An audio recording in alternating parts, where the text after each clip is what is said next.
حبیبک خیر الخلق کلہم مولاي صل وسلم دائما ابدا على حبیبک خیر الخلق کلہم۔ بسم اللہ الرحمن الرحیم۔ الحمد للہ رب العالمین، والصلاة والسلام علی سید الانبیاء والمرسلین، اما بعد فاعوذ باللہ من الشیطان الرجیم۔ بسم اللہ الرحمن الرحیم۔ والمحصنات من النساء الا ما ملكت ایمانکم کتاب اللہ علیکم وَأُحِلَّ لَكُم مَّا وَرَاءَ ذَلِكُمْ أَن تَبْتَغُوا بِأَمْوَالِكُمْ مُحْسِنِينَ غَيْرَ مُسَافِحِينَ فَمَا اسْتَمْتَعْتُم بِهِ مِنْهُنَّ فَآتُوهُنَّ أُجُورَهُنَّ فَرِيضَةً وَلَا جُنَاحَ عَلَيْكُمْ فِيمَا تَرَاضَيْتُم بِهِ مِن بَعْدِ الْفَرِيضَةِ إِنَّ اللَّهَ كَانَ عَلِيمًا حَكِيمًا۔ صدق اللہ العظیم۔ احباب دی وقار، آج ہمیں سورۃ النساء کی آیت نمبر 24 پڑھنے کی سعادت حاصل ہو رہی ہے۔ اس آیہ بینہ میں اللہ جل شانہ نے محرمات کا تذکرہ کرتے ہوئے آگے جا کے بیان فرمایا کہ وہ عورتیں جن کے ساتھ تم نکاح کرتے ہو تو نکاح کرنے کی وجہ سے تم ان سے استمتاع کرتے ہو، فائدہ حاصل کرتے ہو، تو تمہاری ذمہ داری یہ ہے کہ تم جو مقرر کیا گیا حق مہر ہے وہ انہیں ادا کر دو، اور اگر تم باہمی رضامندی کے ساتھ اس مقرر شدہ حق مہر میں کو کمی بیشی کرنا چاہتے ہو، میاں بیوی دونوں اپنی باہمی رضامندی کے ساتھ، تو اس کی بھی شریعت میں اجازت ہے۔ اللہ جل شانہ نے اسے بھی یہاں پہ بیان فرمایا۔ تو ارشاد فرمایا والمحصنات من النساء، اور تم پر حرام کی گئی ہیں وہ عورتیں جو دوسروں کے نکاح میں ہیں۔ پچھلی آیہ بینہ میں کل ہم تفصیل کے ساتھ ان خواتین کے بارے میں پڑھ چکے ہیں کہ جن کے ساتھ نکاح کرنا شرعاً ممنوع ہے۔ ان کو فقہائے کرام نے عام طور پر 3 قسموں کے اندر تقسیم کیا ہے کہ ایک تو وہ محرمات ہیں جو نسب اور نسل کی وجہ سے بندے پر حرام ہوتی ہیں، دوسری وہ محرمات ہیں جو دودھ کے رشتے کی وجہ سے، رضاعت کی وجہ سے بندے پہ حرام ہوتی ہیں، اور تیسری وہ محرمات ہیں جو رشتہ ازدواج کی وجہ سے، کسی کے ساتھ نکاح کرنے کی وجہ سے ان میں حرمت پیدا ہوتی ہے۔ اس کے علاوہ پھر آگے بیان فرمایا تھا کہ 2 ذی رحم عورتوں کو ایک نکاح میں جمع کرنا جائز نہیں۔ اس میں 2 بہنوں کا یہاں پہ تذکرہ بیان ہوا، تو ہم اس میں یہ بھی بیان کر چکے کہ پھپھی اور بھتیجی کو اور بانجی اور خالہ کو بھی ایک نکاح میں جمع کرنا شرعاً جائز نہیں ہے۔ تو اس آیہ بینہ میں ایک اور چیز بیان کی کہ والمحصنات من النساء، وہ عورتیں جو کسی دوسرے کے نکاح کے اندر ہیں وہ بھی بندے کے لیے حلال نہیں ہیں، کیونکہ جو کسی کے نکاح میں ہے جب تک وہ خود اسے طلاق نہیں دے دیتا یا وہ خود فوت نہیں ہو جاتا اور عورت اس کی عدت پوری نہیں کر لیتی تو اس وقت تک وہ عورت کسی بھی شخص کے لیے حلال نہیں ہوگی۔ تو اس کا یہاں پہ تذکرہ فرمایا والمحصنات من النساء، اور تم پر وہ عورتیں بھی حرام کر دی گئی ہیں جو کسی دوسرے کے نکاح کے اندر موجود ہیں۔ آگے ارشاد فرمایا الا ما ملکت ایمانکم، سوائے ان کافر عورتوں کے جو تمہاری ملکیت میں آ جاتی ہیں، اگرچہ وہ کسی کافر کے نکاح میں تھیں یا کسی کافر کے استمتاع میں تھیں، لیکن جنگ میں گئے مسلمان، وہاں پہ کافروں کو شکست ہوئی، ان کی کچھ عورتیں مسلمانوں کے قبضے کے اندر آ گئیں، تو جو مسلمانوں کا سربراہ تھا اس نے وہ خواتین لونڈیاں کرتے ہوئے بانٹ کر مسلمان مجاہدین میں تقسیم کر دیں۔ تو اب اگرچہ وہ عورت کسی کافر کے عقد میں تھی، کسی کافر کے استمتاع میں تھی، لیکن جب ان سے مسلمانوں کی قید میں آ گئی، مسلمانوں کے قبضے میں آ گئی، تو اب مسلمانوں کے لیے ان سے استمتاع کرنا، فائدہ حاصل کرنا یہ جائز قرار دیا گیا، لیکن اس میں ایک شرط رکھی ہے کہ اگر وہ عورت حاملہ ہے تو اس کی وضع حمل جب تک نہیں ہو جاتا اس وقت تک اس سے استمتاع جائز نہیں ہے، اور اگر وہ وضع حاملہ نہیں ہے تو پھر کم از کم ایک حیض تک انتظار کیا جائے گا۔ جب اس عورت کو ایک حیض آ جائے تو حیض کے ختم ہونے کے بعد پھر اس سے استمتاع شرعاً جائز تھا، تو اسے اللہ جل شانہ نے ارشاد فرمایا الا ما ملکت ایمانکم، سوائے ان عورتوں کے جو تمہاری ملکیت میں آ جاتی ہیں۔ تو اس سے مراد کافر عورتیں ہیں جو بندے کی لونڈیاں بن جاتی ہیں، مسلمانوں کی قید میں آ جاتی ہیں۔ کتاب اللہ علیکم، یہ حکم تم پر اللہ کی طرف سے فرض کیا گیا ہے، یعنی کن کن عورتوں سے نکاح نہیں کرنا اور کن کن عورتوں سے استمتاع حاصل کرنا ہے، کن سے نہیں کرنا، یہ ساری چیزیں اللہ کی طرف سے بندے پر بیان کر دی گئیں، مقرر کر دی گئیں کہ وہ ان عورتوں سے فائدہ حاصل کر سکتا ہے اور ان سے فائدہ حاصل نہیں کر سکتا۔ وَأُحِلَّ لَكُم مَّا وَرَاءَ ذَلِكُمْ ان تبتغوا باموالکم محسنین غیر مصافحین۔ اب یہاں تک پیچھے جتنی بھی محرمات تھیں ان میں سے اکثر کو بیان کر دیا، سوائے چند ایک کے وہ رہ گئی ہیں، میں وہ بھی بیان کر دیتا ہوں۔ تو یہاں سے اللہ جل شانہ نے یہ بیان فرمایا وَأُحِلَّ لَكُم مَّا وَرَاءَ ذَلِكُمْ، کہ یہ جن محرمات کا یہاں پہ تذکرہ ہو گیا وہ تو بندے کے لیے حرام ہے۔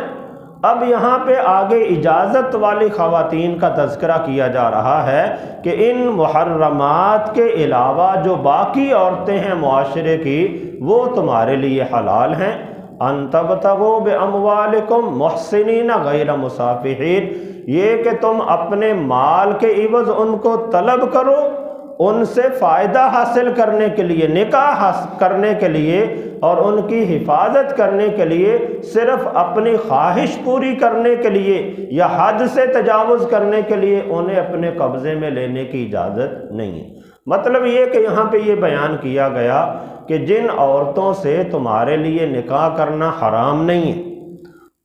ان عورتوں کو تم اگر حق مہر کے ذریعے اپنے نکاح میں لانا چاہتے ہو اور تمہاری نیت یہ ہے کہ ان کی وجہ سے ہم اپنے آپ کو گناہ سے بچا سکیں گے، ان کی وجہ سے رب تعالیٰ ہمیں اولاد عطا فرمائے گا، ان کی وجہ سے ہمیں سکون اور اطمینان حاصل ہوگا، تو ایسی صورت میں یہ جائز ہے۔ اور اگر کوئی بندہ صرف اپنی شہوت پوری کرنے کی خاطر نکاح کرتا ہے یا کوئی بندہ کسی عورت کو ذلیل و رسوا کرنے کے لیے اپنے نکاح کے اندر لیتا ہے، علاقے میں بعض اوقات لوگوں کی دشمنیاں ہوتی ہیں تو وہ اپنی دشمنی پالنے کے لیے کسی سے نکاح کر لیتے ہیں، بعد میں اسے ذلیل و رسوا کرتے رہتے ہیں، تو اس طرح کے معاملات سے پرہیز کرنا چاہیے۔ اللہ جل شانہ نے ارشاد فرمایا ان تبتغوا باموالکم محسنین، کہ تم اپنے مالوں کے عوض ان عورتوں کو طلب کرو غیر مصافحین، یعنی صرف نکاح کرنے کے لیے، شریعت کے حکم پر عمل کرنے کے لیے تو تم انہیں طلب کر سکتے ہو، لیکن حد سے تجاوز کرنے کے لیے، محض عیش و عشرت کرنے کے لیے بندہ کسی عورت کو اپنے قبضے میں لے لے، یہ شرعاً جائز نہیں ہے۔ پھر آگے ارشاد فرمایا فَمَا اسْتَمْتَعْتُمْ بِهِ مِنْهُنَّ فَآتُوهُنَّ أُجُورَهُنَّ فَرِيضَةً، تو جن عورتوں سے تم نے استمتاع کر لیا ہے، فائدہ حاصل کر لیا ہے، ان سے تم نے خلوت پالی ہے، تو فرمایا فَآتُوهُنَّ أُجُورَهُنَّ فَرِيضَةً، تو اب جو مقرر شدہ ان کے ساتھ حق مہر ہے، تمہارا آپس میں طے شدہ حق مہر ہے، وہ انہیں پورا پورا ادا کرو۔ وَلَا جُنَاحَ عَلَيْكُمْ فِي مَا تَرَاضَيْتُمْ بِهِ مِنْ بَعْدِ الْفَرِيضَةِ، اور اگر تم دونوں یعنی میاں اور بیوی آپس میں باہمی رضامندی کے ساتھ کمی بیشی کرنا چاہتے ہیں تو اس کی اجازت دی، فرمایا اس میں تمہارے اوپر کوئی گناہ نہیں ہے۔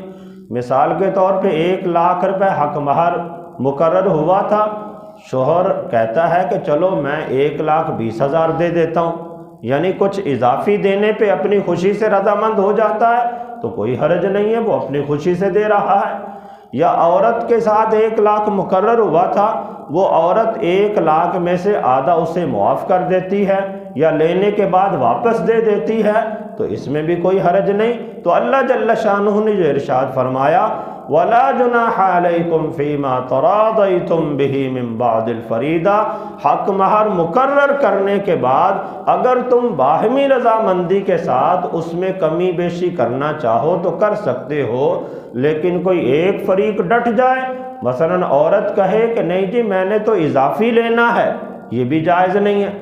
یا شوہر ڈٹ جائے کہے کہ جو مقرر ہوا میں نے اس سے 10,000 کم ہی دینا ہے، یہ بھی جائز نہیں ہے۔ تو کوئی بندہ اپنی طرف سے زبردستی کرتے ہوئے دوسرے پر زیادتی کرے گا تو وہ جائز نہیں ہے۔ باہمی رضامندی کے ساتھ خوشی کے ساتھ اگر وہ کمی بیشی کر لیتے ہیں تو اس میں کوئی حرج نہیں۔ ان اللہ کان علیما حکیما، بے شک اللہ تعالیٰ خوب جاننے والا اور بہت حکمتوں والا ہے۔ تو بندے کے دل کے اندر جو خیالات ہیں، جو نظریات ہیں، اللہ تعالیٰ تو اسے بھی جانتا ہے۔ تو یہ تنبیہ فرمائی کہ تم عورتوں سے استمتاع حاصل کرنے کے لیے،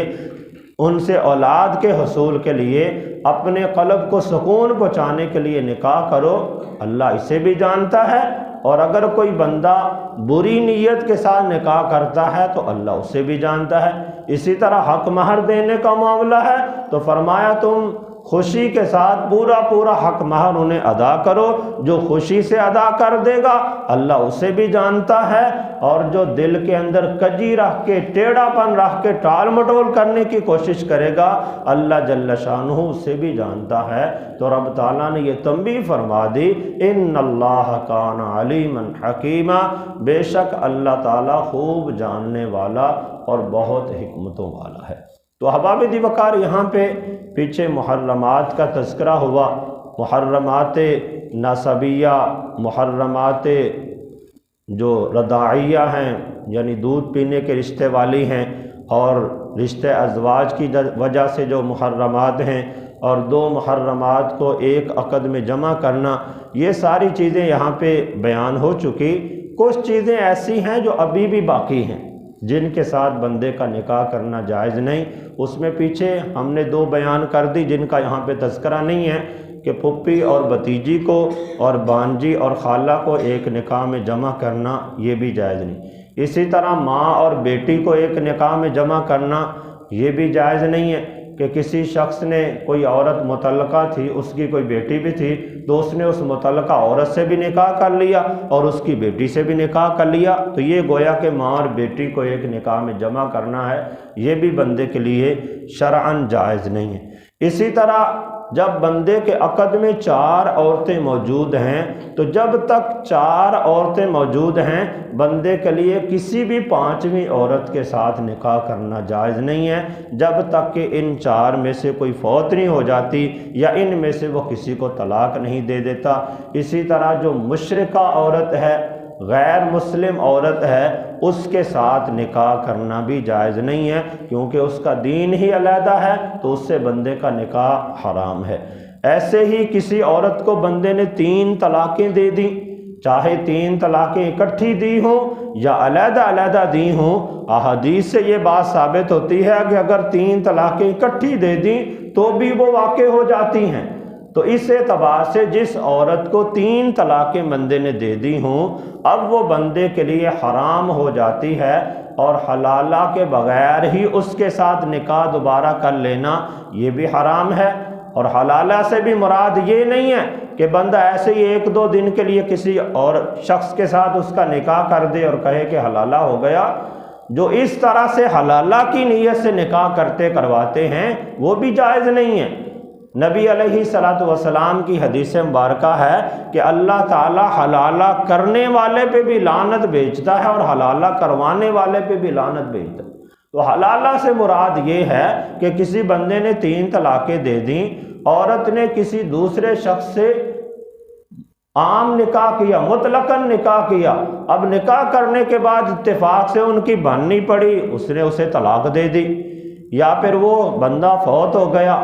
یا عورت کا اس کے ساتھ مزاج نہیں ملا، عورت نے اس کے ساتھ اس سے خلا لے لیا یا فسخ نکاح کوئی ایسا معاملہ کر لیا، تو اب عورت دوبارہ عدت گزارنے کے بعد اس پہلے شوہر کے پاس آنا چاہے تو یہ حلالہ ہے۔ حلالہ سے یہ مراد نہیں ہے کہ آپ ایک دن کے لیے کسی کے ساتھ نکاح کر دیں اور نکاح کے اندر ہی یہ متعین ہے کہ 1 دن کے بعد یا 2 دن کے بعد طلاق دے دینا ہے، اس سے منع کیا گیا۔ صرف حلالہ کی نیت سے نکاح کرنا یا کروانا یہ درست نہیں ہے، اس سے پرہیز کرنا چاہیے۔ تو ایسے ہی وہ عورت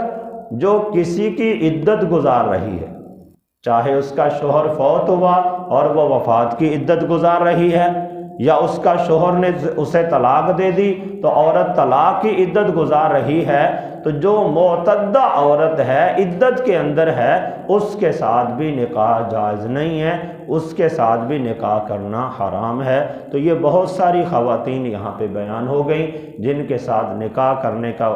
بندے کے لیے شرعاً جائز نہیں ہے۔ ان کے علاوہ جو دیگر خواتین ہیں ان کے ساتھ شریعت مطہرہ میں نکاح کی اجازت ہے کہ بندہ دستور کے مطابق